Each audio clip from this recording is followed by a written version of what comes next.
37절까지.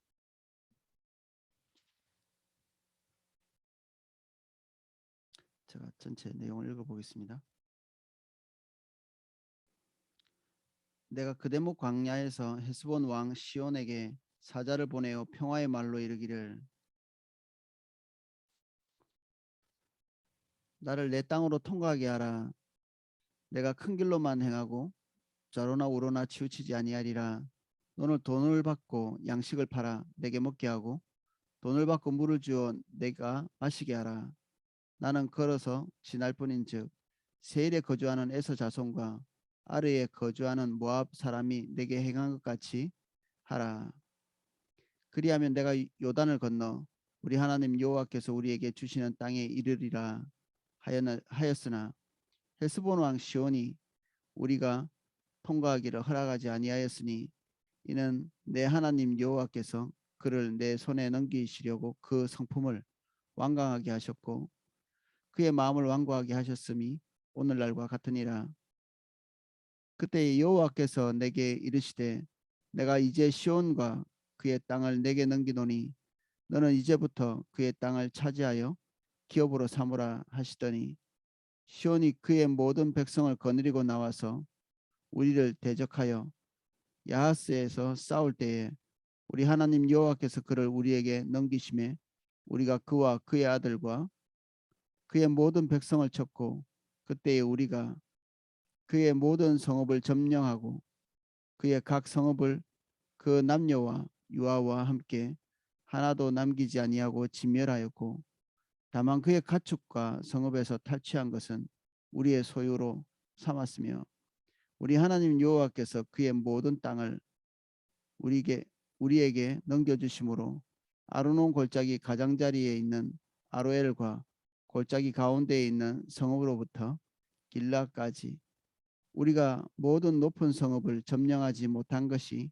하나도 없었으나 오직 암몬 족속의 땅 야복강 강가와 산지에 있는 성읍과 우리 하나님 여호와께서 우리가 가기를 금하신 모든 곳은 내가 가까이 하지 못하였느니라. 아멘.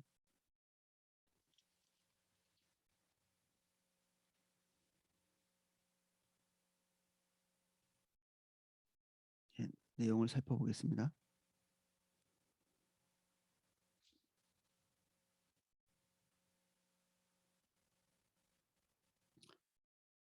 내가 그대목 강가에서 헤스본 왕 시온에게 사자를 보내어 평화의 말로 이르기를. 이 시온은 원래 그 전쟁의 대상이 아니었죠. 하나님의 심판의 대상이 아니었습니다. 그래서 하나님께서 전쟁을 하는 방법, 룰도 신명기에 기록해놨는데 먼저 화평의 말로 평화하기를 이렇게 먼저 이렇게 조건을 걸어야 됩니다. 전쟁하기 전에 항상. 그래서 평화하기를 원하면 그들과 전쟁이 이제 피해가는 거죠. 근데 그들이 그것을 원하지 않는다. 그러면 이제 그때부터 그 하나님께서 말씀하신 규정에 따라서 전쟁을 수행하는 거죠. 여기 시온 같은 경우에는 심판의 대상 자체가 아니었기 때문에 우회하려고 이렇게 시도하는 걸 볼 수 있습니다. 나를 내 땅으로 통과하게 하라. 내가 큰 길로만 해가고 좌로나 우로나 치우치지 아니하리라. 그 이스라엘 전체 땅은 이제 강원도만한 땅이거든요. 근데 지형도 좀 강원도하고 비슷해서 이 동쪽 지방은 굉장히 높은 산지고 이 서쪽은 약간 이렇게 낮은 해안선을 따라서 낮은 지역입니다. 그래서 이스라엘이 남쪽에서부터 북쪽으로, 남쪽은 이집트 쪽이고 북쪽은 옛날에 그 바벨론 있던 유프라테스 강가 쪽으로 이렇게 길쭉하게 이렇게 뻗어 있는데, 그 남쪽에서부터 북쪽까지 올라가는 길이 한 3군데 정도 됩니다. 그 산지 쪽에 있는 게 왕의 대로, 여기는 그냥 대로라고 이렇게 큰 길이라고 돼 있는데 그 이름 자체가 왕의 대로입니다. 거기는 주로 상인들이 그 남쪽에서부터 북쪽으로 올라가서 교역을 하는 이 길로 지금 통과하려고 하거든요. 그 해안선 쪽에도 길이 있습니다. 이쪽은 주로 전쟁을 하러 갈 때 마차라든지 뭐 이런 병거라든지 많은 군대들이 이 남쪽 해안선을 따라서 이렇게 걸어갔습니다. 그 가운데에 있는 게 이제 족장의 도로라고, 이건 뭐 많은 사람들이 사용할 수 있는 그런 도로는 아닌데, 그 성경에 나와 있는 하나님의 사람들이 그냥 그 길로 왕래하는, 이게 큰 많은 무리들이 왔다 갔다 할 수 있는 그런 큰 도로는 아니죠. 그러니까 주요 도로가 지금 이스라엘 백성들이 한 200만 명 정도 된다고 우리가 이해는, 첫 번째 길이 가데스 바네아 쪽으로 이렇게 들어가는 그 길을 선택하든지, 아니면 북쪽으로 이 산지 쪽에 있는 이 왕의 대로로 가든지 둘 중에 하나를 선택해야 합니다. 그래서 이 도로로 가기 위해서 길을 좀 열어달라고 이렇게 하는 거죠. 모압이나 이쪽 지역에 있던 시온이나 다 그 도로에서 통행세를 받고, 한때는 통행세가 너무 비싸가지고 상인들이 그쪽을 이제 사용하지 못하지 폭리를 취했기 때문에, 뭐 남는 거 하나도 없을 만큼 그렇게 폭리를 취하거나 아니면 지나가는 나그네들을 약탈하기도 하고, 그래서 이 길을 아예 사용을 하지 못하는, 그래서 은밀하게 다른 길로 이렇게 향해서 이렇게 상인들이 왔다 갔다 하는 그런 일도 있었다고 합니다. 어쨌든 가야 될 길이 그 길밖에 없었기 때문에 그 지역에 있던 이 시온 땅에 협조를 요청하고 있죠. 28절, 너는 돈을 받고 양식을 팔아 내게 먹게 하고 돈을 받고 물을 주어 내가 마시게 하라. 나는 걸어서 지날 뿐인즉 세일에 거주하는 에서 자손과 아르에 거주하는 모압 사람이 내게 행한 것 같이 하라. 그리하면 내가 요단을 건너서 우리 하나님 여호와께서 우리에게 주시는 땅에 이르리라 하였으나, 세일 땅으로 이렇게 가려고 했는데 세일 땅에서 그 길을 내주지 않아서 굉장히 우회를 오랫동안 한 이스라엘 백성들입니다. 하나님께서 전쟁을 허락하시지 않는 땅에서는 전쟁할 수가 없습니다. 30절, 헤스본 왕 시온이 우리가 통과하기를 허락하지 아니하였으니 이는 내 하나님 여호와께서 그를 내 손에 넘기시려고 그의 성품을 완강하게 하셨고 그의 마음을 완고하게 하셨음이 오늘날과 같으니라. 이 그의 마음을 완고하게 하셨다, 이런 표현이 이집트 애굽의 바로에게도 해당이 되죠. 똑같은 표현이 이렇게 나옵니다. 구약 성경에 이 두 군데 정도 나오고, 또 한 군데 신약 성경에 보면 로마서에 그들의 마음을 상실한 마음대로 그대로 내어버려 두셨다, 이렇게, 이 다 똑같은 원리입니다. 하나님께서 그들의 마음을 나쁘게 만들어서 멸망을 시킨다, 이런 얘기가 아니고 그들이 하는 대로, 원하는 대로, 그들이 결정한 대로 방치하셨다는 얘기입니다. 하나님께서 인간에게 자유의지를 주셨는데 이것들이 훼손되지 않도록, 그거 자유의지가 훼손되고 나면 더 이상 인간은 인간이 아니거든요.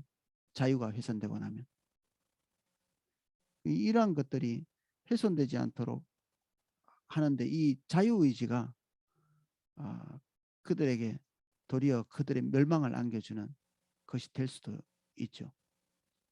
그들이 원하는 대로 그대로 하나님께서 방치하시고 억지로 이렇게 멱살을 잡고 끌고 오지 않는 것입니다. 훈계도 하시죠. 이스라엘 백성에게도 동일하게 했습니다. 하나님께서. 이 민족도 무려 400년 이상을 하나님께서 참고 기다려 오셨거든요. 니느웨 같은 경우에도 이스라엘의 혹독한 대적이었는데 그 주변 나라들이 아시리아를 통해서 얼마나 많은 고통을 당했는지 모릅니다. 물론 심판의 도구가 아시리아였기 때문에 그렇게 했지만, 가는 곳마다 사람의 가죽을 벗기고 그리고 혹독한 공포 정치를 했었던 것이 아시리아고, 니느웨는 그 수도였죠. 그래서 하나님께서 그들을 용서하시는 것 자체를 정말 견디지를 못하는 요나가 그랬죠. 그들이 또 돌이키니까 하나님께서 용서하시고, 이 34절에 보면 남녀와 유아와 이 모든 것들을 다 죽이도록 심판하도록 하나님께서 이 전쟁을 허락하시거든요. 저도 이제 예수님을 처음 믿을 때 이런 장면들이 하나님이 왜 유아까지 죄가 없을 텐데 그게 무지했던 거죠. 한 사회가 병들어 있을 때는 위에서부터 아래까지 개선의 여지가 없는 그런 선이 있습니다. 인간도 그렇죠. 한 개인도 어느 정도까지는 교정이 가능한데 어느 선을 넘어가면 교정이 불가능합니다. 더 이상 돌아올 수 없죠. 심성이 주님을 너무 많이 떠나면 어느 날 결단해서 돌이킬 수 있는 그런 여지가 되지 않습니다. 전도도 비슷합니다.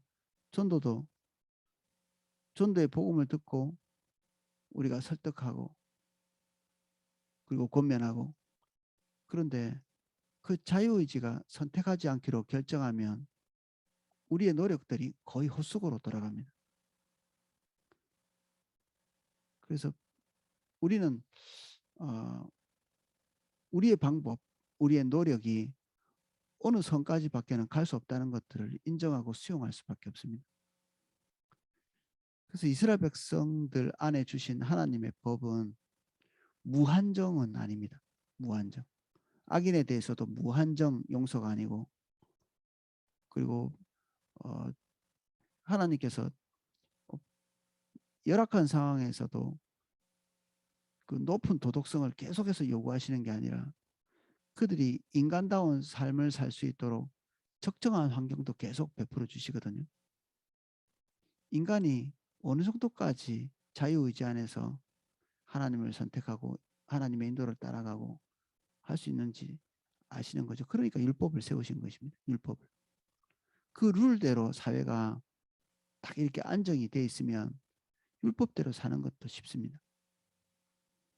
그리고 서로 사랑하기 쉽죠. 우리는 무한정 사랑하지 못하거든요. 인간이 사랑할 수 있는 제일 그 마지막까지 남는 게 자녀에 대한 사랑이거든. 이거는 뭐 동물도 하나님께서 나눠주신 거니까 이건 거의 본능에 가까운 거죠. 어떤 의지력이나 인격에서 나왔다기보다는 이거 본능적인 것입니다. 그런데 이것도 손상이 됩니다. 적절한 환경이 인간에게 주어지지 않으면 인간이 마지막으로 이렇게 기대할 수 있는 그런 모성이나 부성도 이렇게 파괴가 돼서 다음 때까지 긍휼이 흘러가지 못하는, 한 사회가 주님을 떠나게 될 때 남녀노소 그리고 어린아이 유아 다시 되돌이킬 수 없는 그런 지경까지 가버리죠. 우리 뭐 마야 문명 이렇게 한 번에 이렇게 멸망한 거, 그 스페인에서 가서 불과 500명 정도 되는 이 동인도 회사에 소속돼 있는 군대가 배가 뭐 얼마 못 싣고 가니까 군대가 그렇게 크지는 않았겠죠.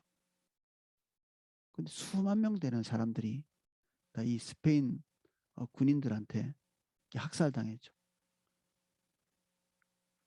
그 표면적인 부분들을 보면 야 이거 뭐 스페인 열강이 정말 나빴네. 근데 그들의 행동이 나쁜 건 맞습니다. 나쁜 건 맞는데 이 마야 문명을 이렇게 연구하는 사람들이 그 유아들의 대량 학살 그 무덤들을 발견합니다. 수천 명 내지는 수십 명, 작은 단위도 있고, 이런 그 어린아이들은 그 제물로 바쳐진 것입니다. 그리고 가뭄을 해결하기 위해서 처녀들을 이렇게 바치는 이런 행동, 그리고 더 많은 그 인신공양을 하기 위해서 전쟁을 할 때 칼과 창을 쓰지 않았습니다. 가서 피를 이렇게 제사를 드려야 되는데 그 제물에 상처가 날까봐 그 다른 부족에게 가서 전쟁을 할 때도 몽둥이 정도 가지고 타박상 같은 걸 입혀서 기절만 시켜서 데리고 와서 그 자기들의 제단 위에서 그 피를 흘리도록, 그래서 스페인과의 전쟁을 할 때 그들이 가지고 있는 그 무기 자체가 몽둥이 정도밖에 없었던, 그게 평화를 사랑해서 그런 게 아니라 그들을 상처 없이 잡아다가 인신공양을 하기 위해서, 때로는 수만 명의 사람들이 거기서 인신공양을 당했다고 하거든요. 그래서 산 위에서부터 인간의 피를 흘려보내서 산 중턱까지 흘러내려오고, 그것이 신의 축복으로 이렇게 여기는,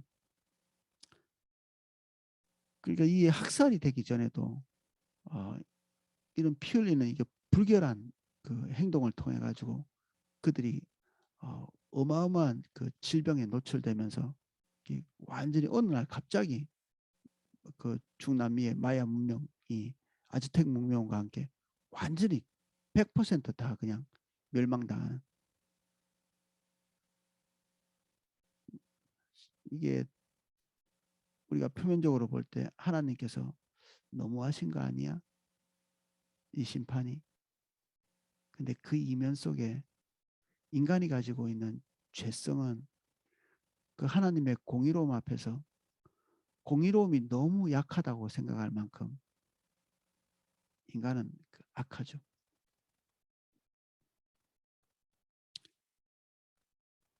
오늘날은 되게 성숙한 것 같고 인권을 보장하는 것 같고 그렇지만, 하나님께서 살인하는 자, 그리고 어, 행음하는 자, 그 인신매매하는 자, 하나님께서 사회에서 완전히 격리하도록 그 사형에 처하도록 한 이 사람들이 지금 허용되잖아요. 그리고 하나님께서 축복하신다고 한 그 어머니 뱃속에 있는 태아들, 지금 깜짝 놀랄 만한 숫자, 수십만 명. 지금 낙태가 계속되고 있는데 이걸 더 쉽게 만들려고 그 알약을 시판하는 것이 얼마 전에 통과가 됐습니다.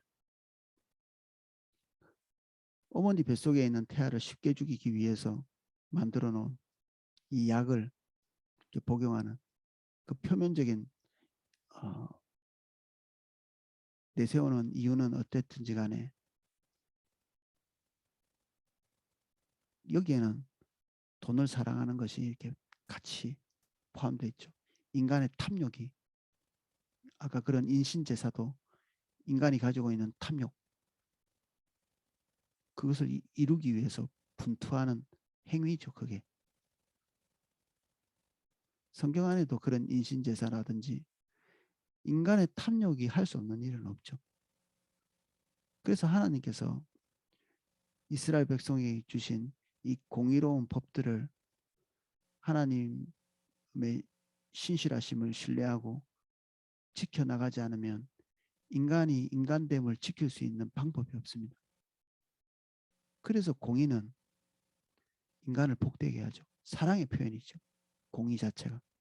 율법이 사람을 죽이는 게 아니라, 자유를 빼앗는 것이 아니라 인간에게 자유를 주고 인간이 서로 사랑할 수 있도록 하나님의 룰을 정해놓는 것이고, 인간이 인간답게 살 수 있는 룰을 정하는 것입니다.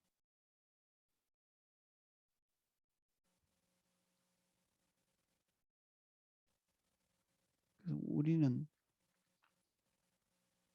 우리의 감정이 아, 그때마다 판단을 달리 하는 경향성이 있죠. 우리의 감정이. 때로는 하나님의 법을 이해하지 못하고 하나님의 뜻을 이해하지 못합니다. 우리의 감성은.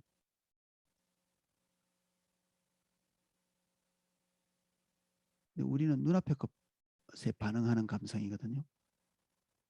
지금 현재 눈앞에 벌어지고 있는 사건, 하나님 이건 너무 힘든 거 아니에요? 너무 하시는 거 아닙니까? 이게 눈앞에 벌어지고 있는 일에 대한 우리의 감성입니다. 우리는 하나님께서 보고 계시는 먼 미래의 일과 그리고 더 넓은 것과 더 깊은 것을 통찰하지 못합니다.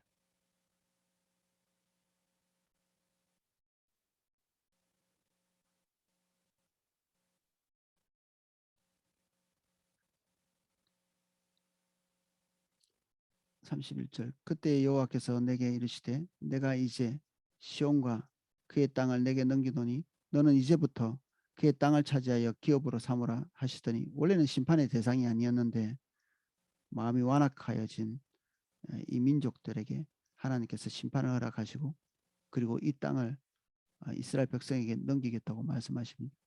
세입자를 쫓아내는 거죠. 하나님께서. 그리고 다른 세입자를 들이시는 것입니다. 땅은 하나님의 것이니까.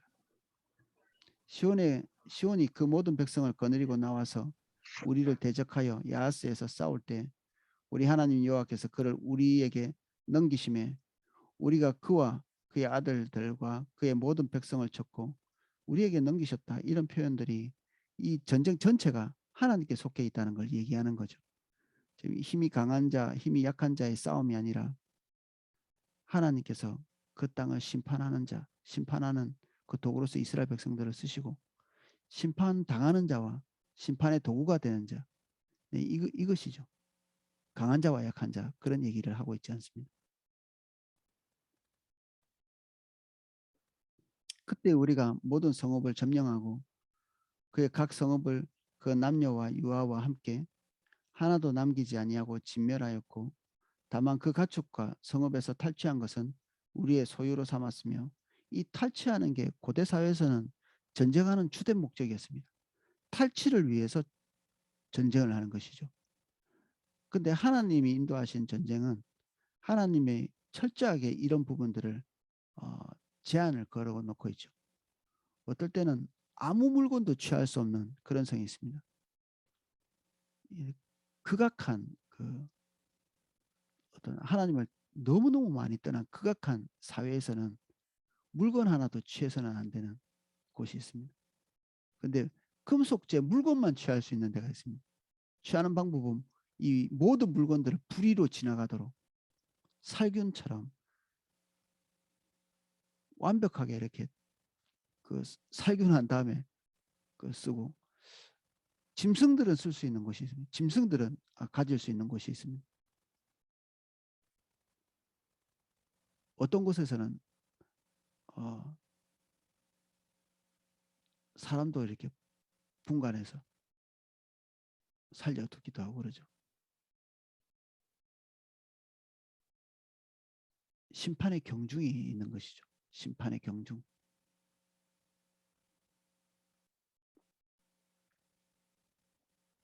우리 하나님 여호와께서 그 모든 땅을 우리에게 넘겨주심으로 아르논 골짜기 가장자리에 있는 아로엘과 골짜기 가운데에 있는 성읍으로부터 길라까지 우리가 모든 높은 성읍을 점령하지 못한 것이 하나도 없었으나 오직 암몬 족속의 땅 야복강가와 산지에 있는 성읍들과 우리 하나님 여호와께서 우리가 가기를 금하신 모든 곳은 내가 가까이 하지 못하였느니라. 그래서 우리는 전쟁을 할 때 하나님께서 정하시고 우리에게 허락하신 영역을 우리의 능력이 적다고 취하지 못하는 그런 곳도 없고요. 우리의 힘이 남아 넘친다고 이렇게 전쟁을 우리 마음대로 수행할 수 있는 그런 입장도 아닙니다. 철저히 하나님의 인도를 따라서 걷고 하나님의 인도를 따라서 멈추고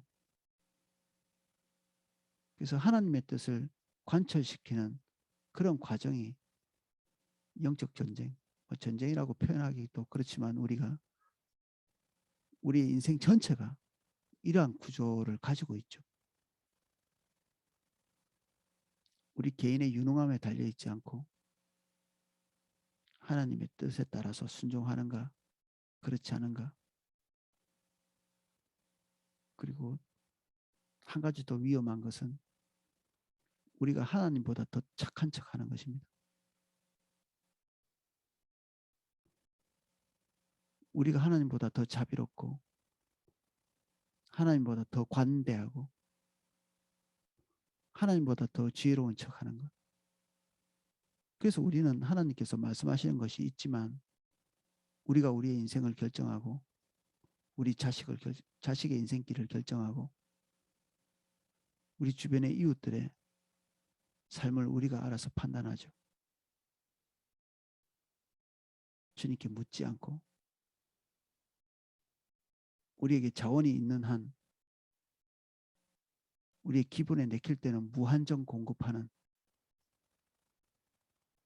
우리가 원하지 않을 때는 하나님께서 말씀하시는데도 우리의 손을 이렇게 아끼고 베풀지 않는,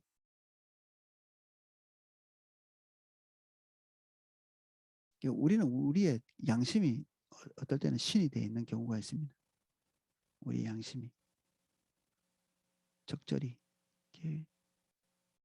우리 양심이 주장하는 대로, 우리의 양심은 하나님께 무릎 꿇지 않으면 우리를 완전한 길로 인도하지 못합니다. 적절한 기능만 하죠. 항상 적절한 기능. 그래서 군인이 전쟁에 나가서 반드시 수행해야 될 임무는 수행하지 못하고, 법관이 반드시 사회에서 제거해야 될 사람을 제거하지 못하고, 긍휼을 써야 될 때 쓰지 못하고, 쓰지 말아야 될 곳에 쓰고, 혹독하지 말아야 될 일에 혹독하고, 잔인하지 말아야 될 일에 잔인한, 우리의 양심이 그렇습니다. 우리의 양심은 우리의 지성을 지배합니다. 양심이 지성을 지배하죠. 그래서 우리의 생각이 마비가 되고 명철이 사라지는 것입니다. 주님과 관계가 멀어지면 아주 이렇게 상식적인 일인데도 판단을 잘 못합니다. 이게 가야 될 일인지 말아야 될 일인지.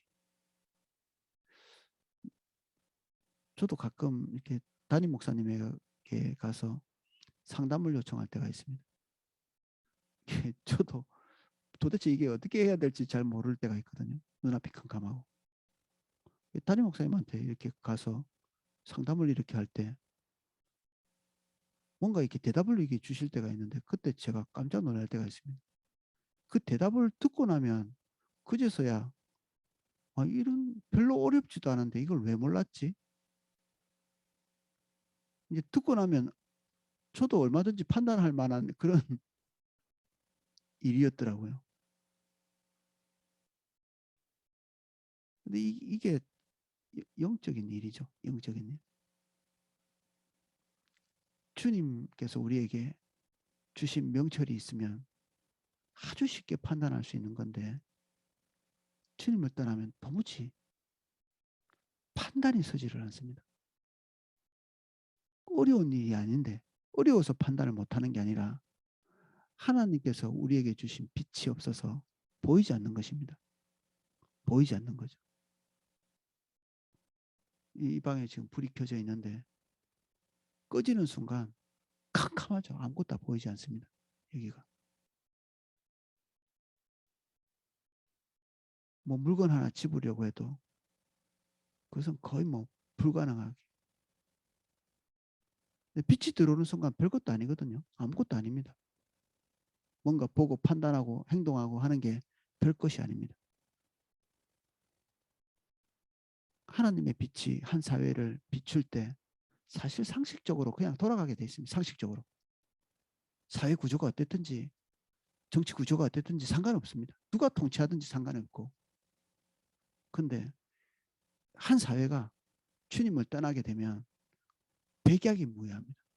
어떤 사람이 통치하든지 어떤 정치 구조가 되든지 백약이 무효하죠. 그래서 교회에 달려 있습니다. 궁극적으로는 한 사회의 건강은 교회에 달려 있습니다. 우리가 하나님 앞에 서 있고 빛의 역할을 하고 우리가 밝으면 세상이 우리를 통해서 빛이 어디 있는지를 보게 될 것입니다.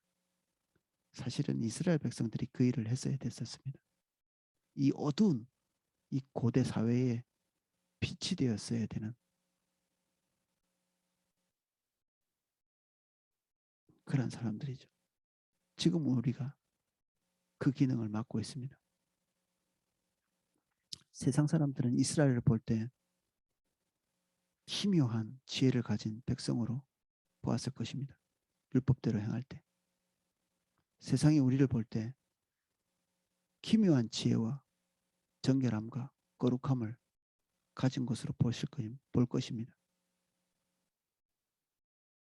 어디로 가든지, 직장에서든지, 군대든지, 학교든지, 우리 이웃에든지 이해할 수 없는 도덕성.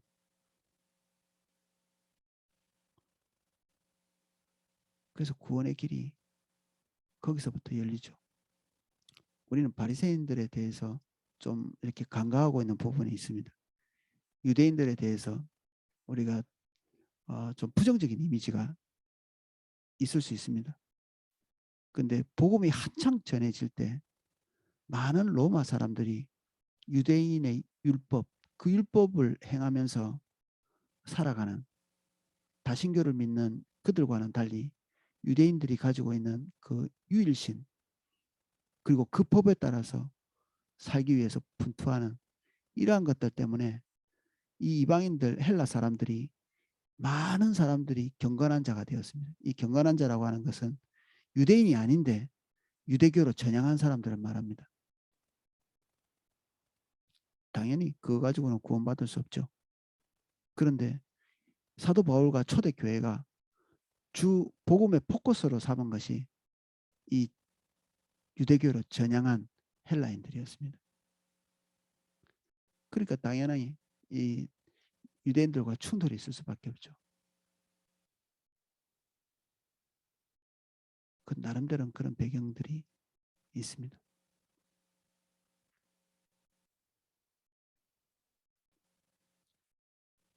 오늘은 여기까지 살펴보겠습니다. 기도하겠습니다. 주님, 공의가 사라진 곳에는 사랑도 없고 지혜도 없고 명철도 없습니다. 하나님의 빛이 사라진 대한민국이 되지 않도록 오늘 우리가 그 등경 위에 빛이 되어 우리 주변을 비출 수 있도록 은혜를 주십시오.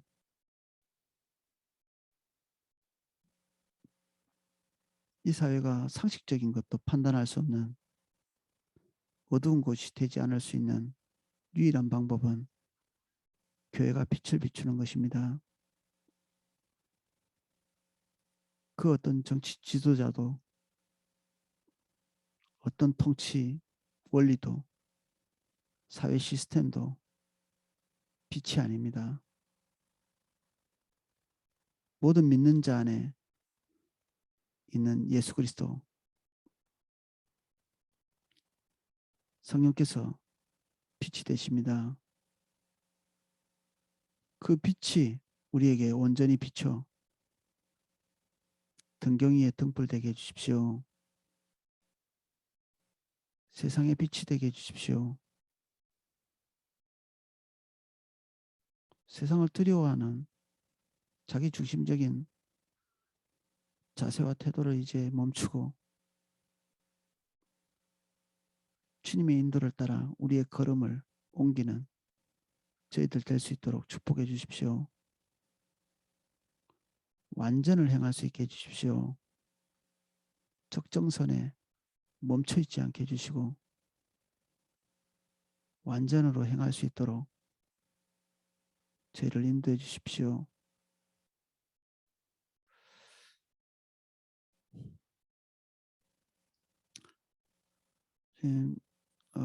부모님 상가운데 있는 우리 유동윤 우리 성도님을 예수님 이름으로 축복합니다.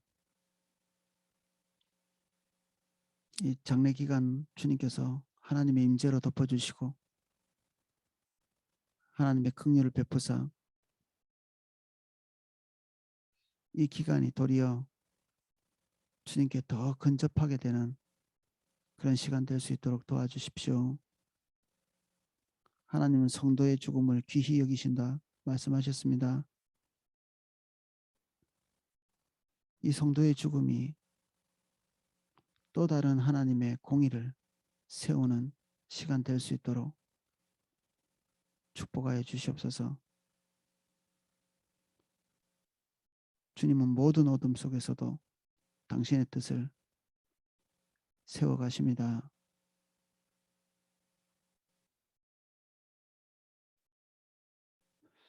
이 시간 각 처소에 주님 찾아가 주셔서 예배하는 한 분 한 분 만나 주시고 대면해 주십시오. 성경을 보고 묵상할 때 지혜와 명철을 주십시오.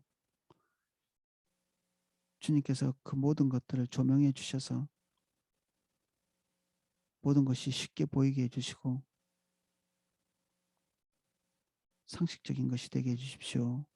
주의 말씀대로 가는 것이 어렵지 않게 해주세요. 예수님 이름으로 기도합니다. 아멘.